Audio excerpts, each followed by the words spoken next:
Hi everyone and welcome to Lucy Kate Crochet channel. Today I'm so excited. I'm going to show you all of my Amigurumi patterns. So this isn't things that I've made of other people's before I was designing. It is exclusively things that came out of my brain and formed from yarn. We're going to have a quick look at some of my very early designs, which I was so proud of at the time and which now maybe need sort of relegating into the annals of history, but we're going to have a look at them anyway because they're kind of funny.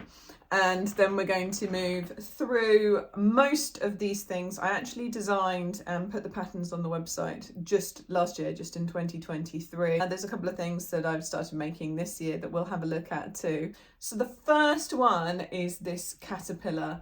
And perhaps unsurprisingly, I don't have this caterpillar anymore. It held up to a fair amount of play from my daughter, but over time it got rather floppy and sad. But I was really pleased with how I'd learnt to make the particular shapes, and it was really good fun. The biggest mistake that I made with this toy, which I'm now all too familiar with, is that I tried to save time by using double crochets instead of single crochets. And what that does is it creates far too tall a stitch. It allows the stuffing to potentially show through the toy, and it just doesn't give such a firm stitch that you really do need for something like this that you're going to have kids playing with. Cute first attempt. I think I did okay with the shapes, and it's a bit of fun. The next one is what I now refer to as my scary giraffe. I don't remember why I made these colour choices. I suspect that was simply the colour that I had left in my yarn stash at that point in time. The actual shapes, you know, I stand by, it's not too bad, but my God, those eyes, scariest giraffe. The next thing where I think I had a much better idea of what I was doing in terms of stitches and colours and shapes was this teddy bear, and it's still a really popular one on the site. I've updated it and adjusted the pattern and sort of the layout of the descriptions and things since, but this was one of the older patterns I've done and really classic style teddy bear that I'm still pretty happy with. Then came a crochet horse, and was swiftly followed by a very similarly designed unicorn. The unicorn was really special to me because my old next door neighbour, who still babysits for my kids even though I've moved now and is now one of my closest friends, she saw the horse and asked me to make the unicorn for her own daughter as a gift after she'd seen it. So that was really lovely. I would definitely do the horn differently now. I will make another unicorn at some point, and definitely more horses because my daughter is obsessed. This pig and then this little mouse were much sort of a smaller style of amigurumi. I was starting to, I think, feel more confident in making shapes. Then we've got this cat, which I made for my mum based on her cat, Billy, who is now a large middle-aged cat, but yes, when he was a little kitten I made him in crochet form.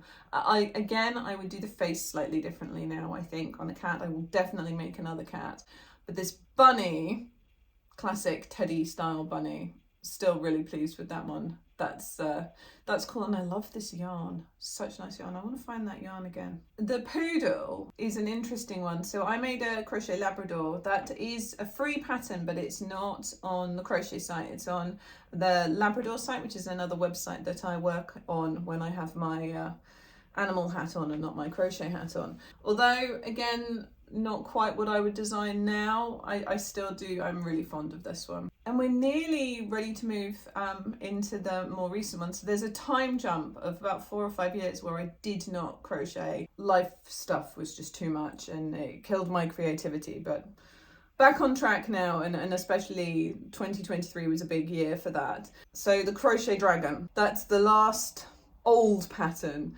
and I still love it. It is still somewhere in my house. I couldn't find it this morning. It is there, it just under layers of bedding in beds, I think.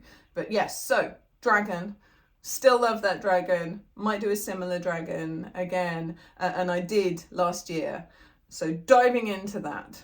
So I made some funky Halloweeny things, sort of midway through 2023, I think it was.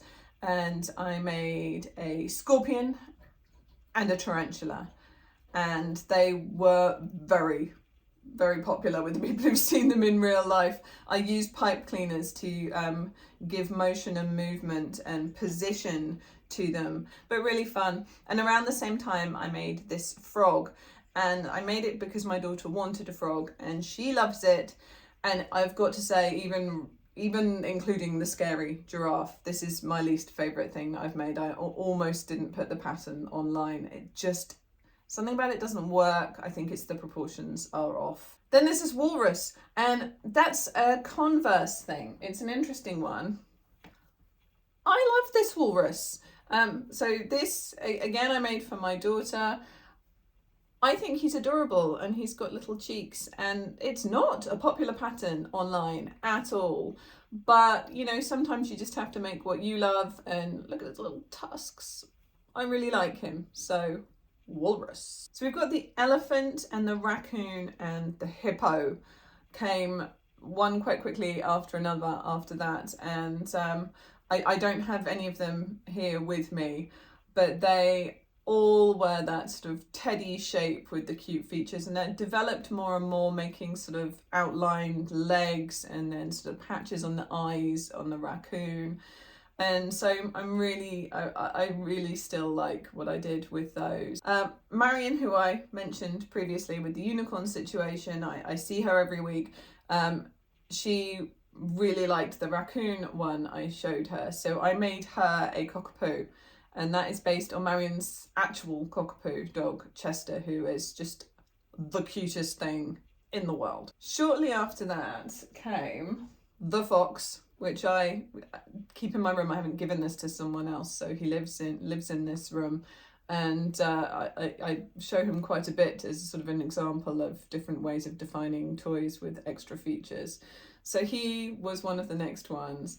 And at around the same time, I can't remember if it's slightly before or slightly after, we had this little rhino. And this was slightly smaller than most of the stuff that I was doing at that point. And this has been in my kid's bed since it was made several months ago, and it's held up, still sits in the same position. Really, really pleased with this one. And I love this slightly flecked yarn that I used for the cream accents. Big fan of my own work. That's so rude, isn't it? Oh my gosh. But still, I like him. Next, I made something that was probably to that point the most classically amigurumi thing that I'd made, which was this Stegosaurus. And I don't have that because I made that for one of my brothers. He had been admiring my crochet toys, so I made him one based on a dinosaur. He was dinosaur mad when we were kids. His favourite toy was a Yoshi, the little dinosaur from Mario. And yeah, so I was really, really keen to do like a really intricate job with this, because he's actually an artist, quite a phenomenal artist. And so it was a bit of pressure, but I think he really liked it. So that was really nice. Around the same time, I also did this little guy. And this is one of the few toys that I've ever made using a plush chenille yarn. And I've got to be honest, I don't think it's for me. The magic circles are so difficult to get right, and yeah, a little bit frustrating. Also, I thought it would feel softer being with this plush yarn, and it is soft. Oh, it is actually quite soft. I was going to say it's not mega soft, but I should hug it more often.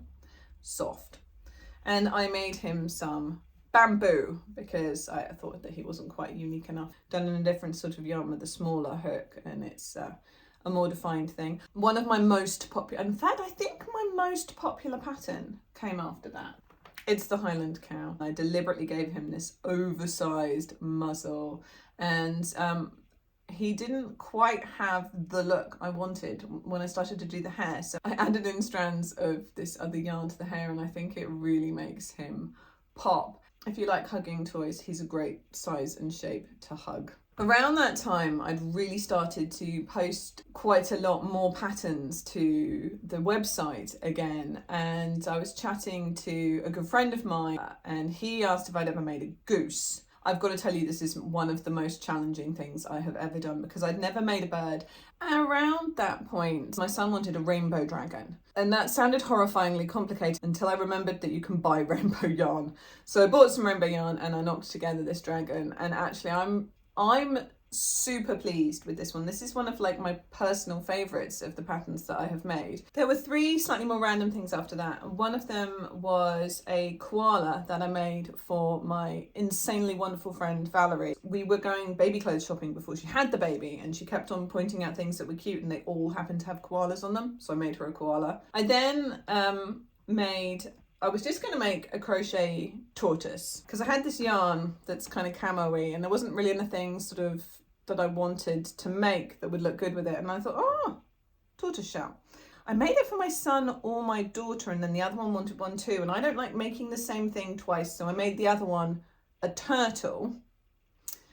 So yeah, so that's where the tortoise and turtle came from. These are the sort of plush yarn again. Then we get into the more, I was going to say ornate, and that's not the right word, detailed little projects. So we had the sheep with this sort of intricate curly wool, similar goat. In between those, I made a seal for my future sister-in-law, the other brother's future wife, who is so cool. And I tried to make it look like an actual natural seal, which was really good fun. And around that time, slightly after, I made a sea otter. And it's I had fun with this because it's designed to be positioned on its back, because that is how I think of sea otters. And it's again, it sleeps in my son's bed with him, and it's slightly flatter than it was when I made it, but not too bad. I think I've got this in the wrong place temporarily, not temporarily, temporally, in terms of time. I love this guy, it's an opossum, and it was really fun working on the markings for this one. And it came out, I think, really quite well. It's not huge, but it's got that amigurumi style, but in a nice sort of sizable, sturdy, squeezy body. The most recent things that I have put together are, of course, your Texas Longhorn. Now, his horns stood in the most magnificent way when I made him. Again, he's been slept on for several weeks, so he's slightly wonkier, but that's nothing a bit of squeezing around and potentially a stitch or two won't sort out. Do you know, I just really like making cows. I really like cows. Cows are fun. Oh, a cow. Normal behaviour. And then, of course, we have the alpaca and llama that you guys may have seen recently. Ooh, nearly knocked my phone off when I put that down. They are, of course, in this sort of amigurumi style, in a nice posture there to look like the animals that they're portraying. They're really similar patterns, but some key differences keep them looking like the specific animals that they're meant to be, I think. Yeah, so positions, especially like those ear positions, because llama ears are that kind of flop, aren't they? And then finally, the most recent pattern I've published is this guinea pig, and I love guinea pigs. I have a lot of guinea pigs, and this is one that I really wanted to get right, and I've got to say I'm really pleased with how it turned out. It's simple, really straightforward, beginner friendly pattern, but I think, you know, looks like the animal it's meant to be. So there you go, that was my walk through time of my crochet toy patterns. Which was your favourite? What do you want to see? What animals would you like me to create this year? I have a huge list of ideas which I'm always adding to, and I'm always really happy to tack your thoughts and suggestions onto there. Let me know. I look forward to hearing what you think, and remember that every single one of these patterns that I have shown you today you can find free on lucycrochet.com. It's in the crochet patterns section. I will put a link to the main pattern page and the individual patterns in the comments in the little information-y box, if I can. And any questions about any of them, or ideas or thoughts or suggestions, please do share them with me. Happy crocheting!